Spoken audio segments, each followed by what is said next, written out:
Jackie Van Ham, and we are in Chicago meeting with one of the most interesting stunt riders, shop owners, and YouTube motovloggers, Brian636, on this episode of Z1R Downshift.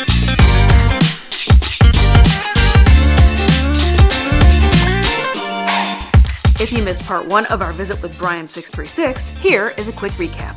I was on a 1994 Ninja 500. I had to write my mom a long letter of why she should let me get a motorcycle. I do love watching your channel because you do have amazing rides and you do amazing stunts, obviously. YouTube has 1.2 million subscribers, which is crazy. Pulling down some big numbers over here on the west side. I feel like I owe that to the city and to our neighborhood here. It's now time to hit the streets with Brian636 in his neighborhood and in his element, and this is going to be quite an experience. I could totally feel it.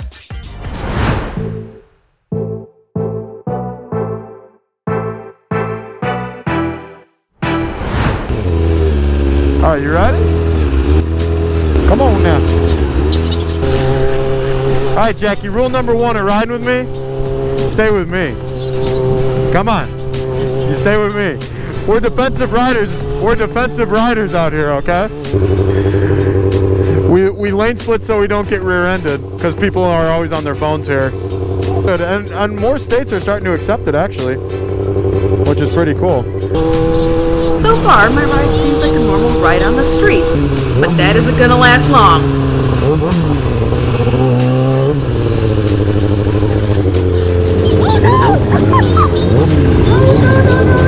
Oh, yes.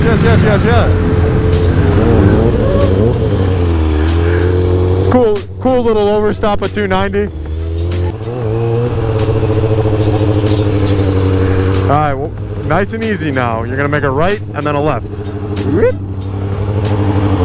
Like you're taking the MSF course. It's nice that it's Tuesday at 2 p.m. and everyone else is at work and we get to ride motorcycles. We're turning right here. Let's grab some gas.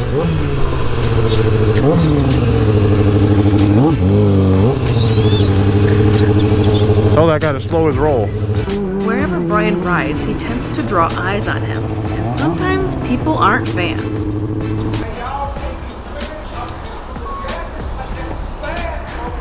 Hey, you gotta slow yourself down. I don't know what to tell you. Old clown. I was already in here. Sorry, dude. This quick break gives me a chance to ask about the bike he is on, the infamous Ninja 636 that he's named himself after. She's been run over 3 times by cars. She's been on fire twice.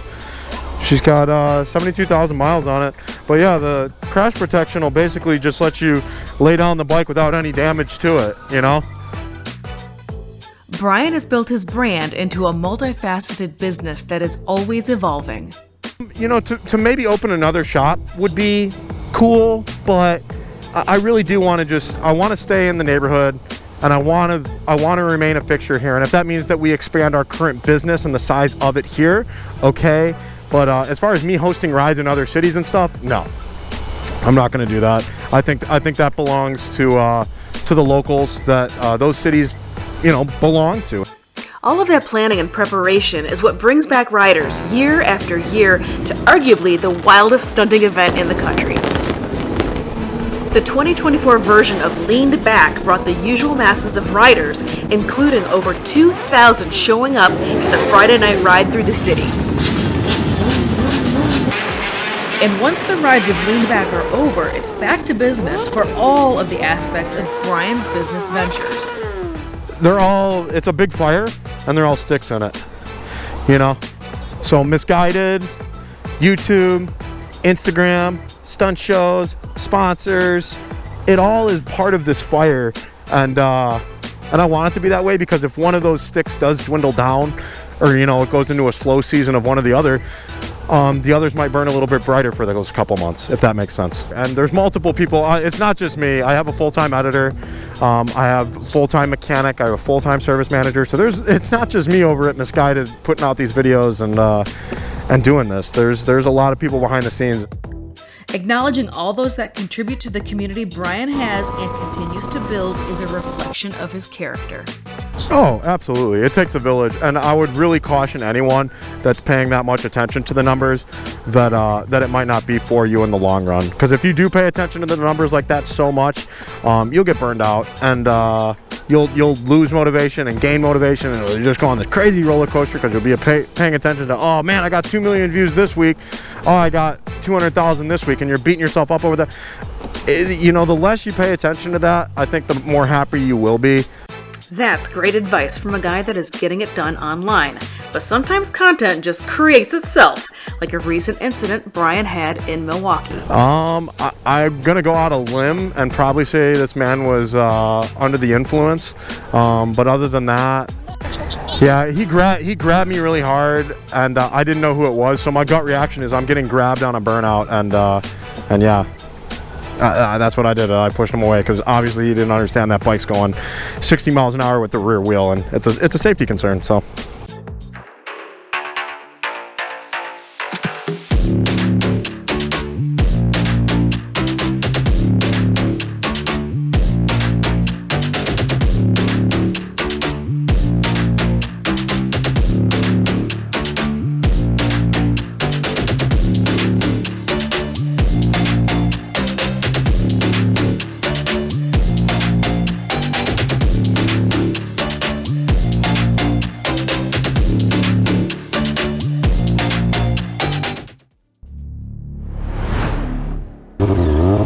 And with that, it's time to hit the road. But not before Brian does some entertaining for the people.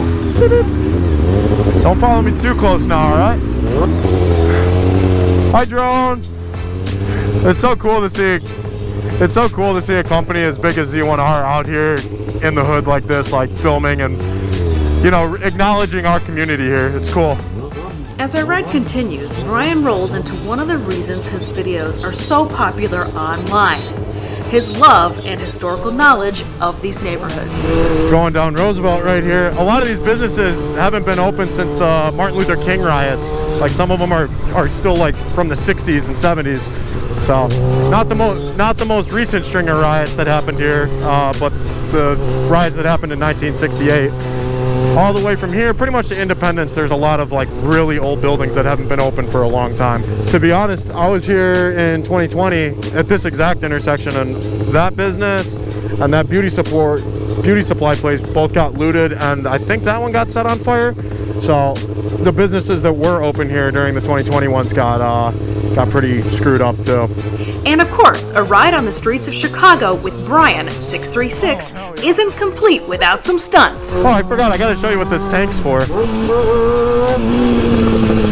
So I'll start off in a seat stander like this, and I'll jump up to the tank, which is why we cut it, like that. And it basically just holds my butt in, nice and easy like.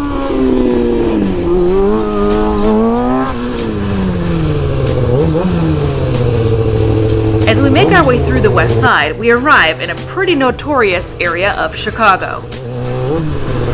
We're at Madison and Pulaski right now. It's kind of an open-air drug market over here. You want to make it right. Open-air drug market. So like people shake baggies and sell drugs and stuff like that.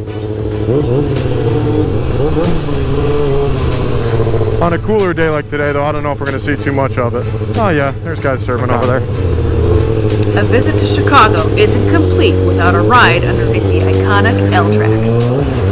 It's always been my worst fear to hit one of these pillars. They don't look so soft. Brian never misses the opportunity to find the space and put on a show.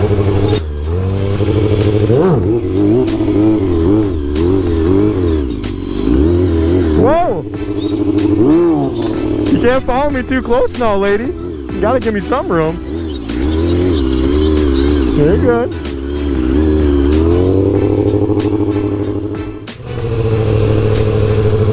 Excuse me, kind sir. We are going over there. Excuse me, kind sir. And there was one last thing that I needed to do to make this a complete day. And that is do a wheelie with Brian 636.